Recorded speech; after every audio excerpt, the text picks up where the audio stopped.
December 1944. Frozen hell on earth. A battle-hardened German commander stands in the devastated Ardennes forest.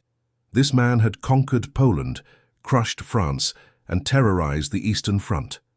Around him lies the wreckage of Hitler's final desperate gamble, the complete destruction of Operation Watch on the Rhine, known to history as the Battle of the Bulge. But what was sending chills down his spine wasn't the sub-zero temperature. It was the terrifying realization that everything he thought he knew about American soldiers was catastrophically, dangerously wrong. And what he discovered in those blood-soaked woods would haunt German military thinking forever.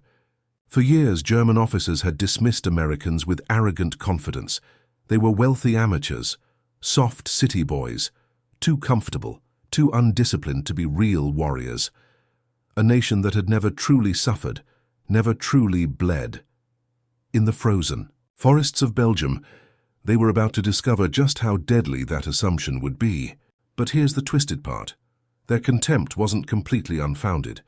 Early in the war, German forces had indeed outfought, outmaneuvered, and humiliated American troops in North Africa. Every encounter seemed to prove German superiority.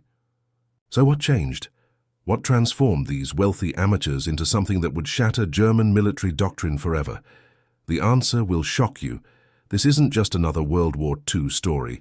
This is about a profound military awakening told through the eyes of German officers who lived it, fought it, and ultimately learned to fear an enemy they had completely, utterly underestimated. Here's how American resolve, forged in democracy and tempered by industrial might, would rewrite the rules of warfare itself. The German mindset, 1 to 2 minutes. To understand the shock, you need to understand the German military mind. In 944, these weren't just soldiers. They were the inheritors of Prussian military tradition. For generations, German officers had dominated European battlefields through iron discipline, tactical precision, and aggressive battlefield leadership that had crushed empire after empire. When they looked at American forces, they saw everything they despised. American soldiers who seemed casual, undisciplined, officers who actually talked to their enlisted men like human beings, something that seemed completely alien to rigid German hierarchy. An army that relied on overwhelming firepower instead of tactical brilliance and personal courage. They fight like rich men, German officers sneered, too afraid to get their hands dirty. Hans von Luck, commanding reconnaissance units under Rommel in North Africa, had personally witnessed American forces during their first major engagement at Kasserine Pass in February 1943. The Americans had been completely outmaneuvered, outfought, humiliated, see? Von Luck thought. We were right all along, but he was measuring the wrong things. This German arrogance had deep roots.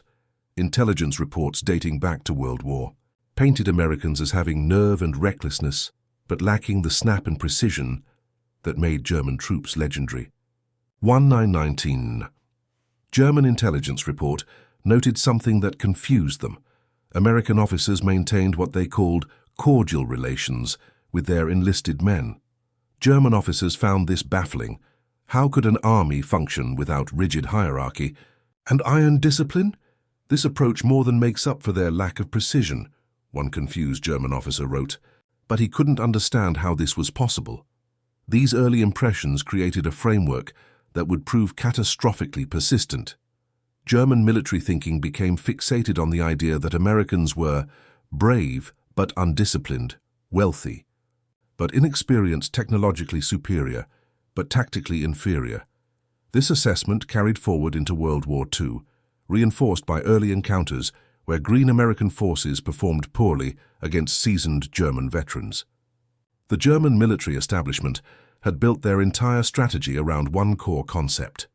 Superior training and discipline could overcome any material disadvantage. This formula had worked brilliantly. In Poland, German forces crushed a larger army in weeks. In France, they achieved what Kaiser Wilhelm's armies couldn't accomplish in 4 years of World War. They did it in 6 weeks. When they encountered Americans who seemed to fight with overwhelming firepower rather than tactical elegance, it confirmed every prejudice they held. German officers had a term for it, Materialschlacht, a war of materials, not warriors.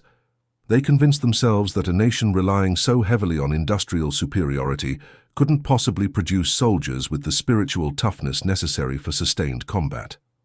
This wasn't just military analysis, it was cultural arrogance.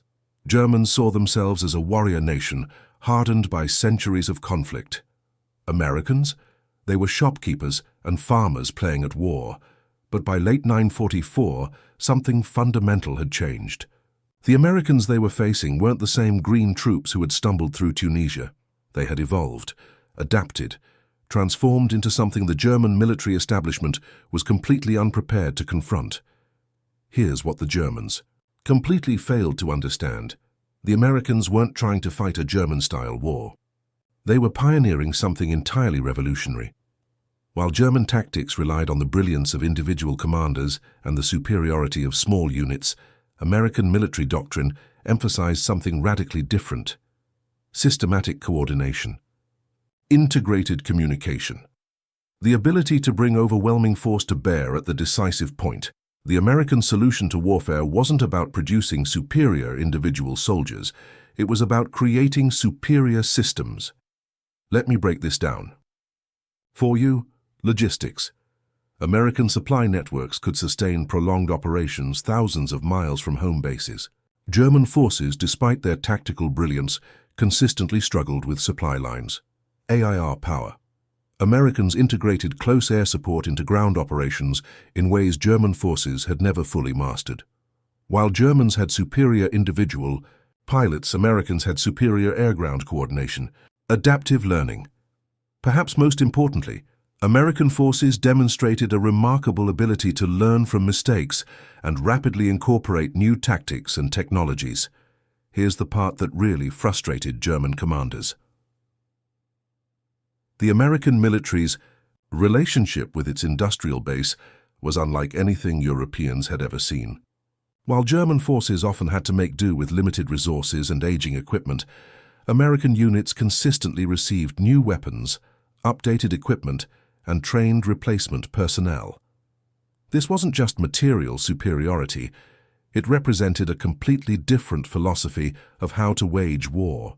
But the most challenging aspect for German military thinking was American command structure. While German forces excelled when experienced officers could make rapid tactical decisions, American forces developed something revolutionary: systems that could function effectively even when individual leaders were killed or wounded. Those casual relationships between American officers and enlisted men that German observers had noted as weakness, they actually created more resilient command structures that could adapt to unexpected circumstances. When a German unit lost its commanding officer, it often became paralyzed.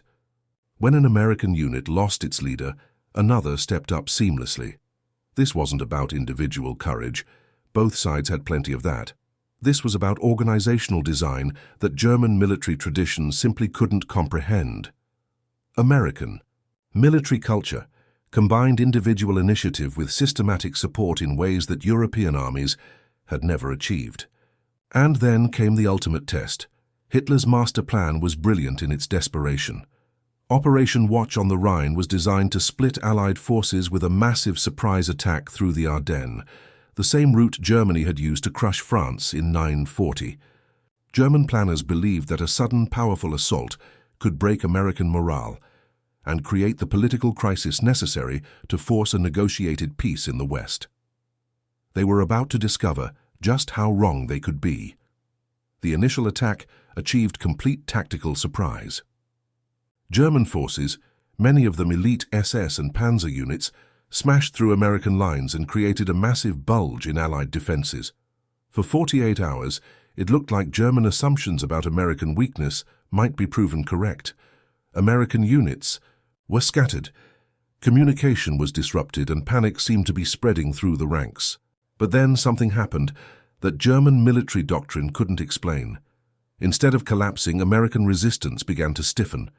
Units that should have retreated instead dug in. Officers who should have panicked instead coordinated effective defenses. At the town of Bastogne, surrounded German forces demanded surrender.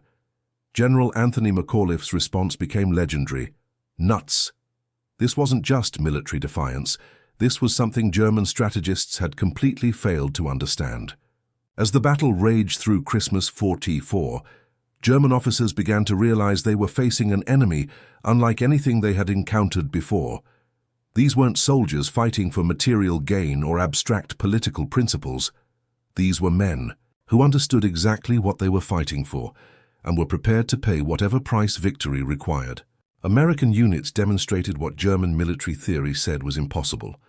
They became more effective under pressure, not less. When German forces expected American morale to break, it actually strengthened. When they expected American coordination to collapse under stress, it became more precise. When they expected American resolve to crumble, it turned into something approaching fanaticism. German veteran accounts from the battle reveal their growing bewilderment. "They fight with an enthusiasm I've never seen in any other nation's soldiers," wrote one unnamed soldier from the 276th Volksgrenadier Division. "But it's not the enthusiasm of fanatics. It's the enthusiasm of men who know they're going to win."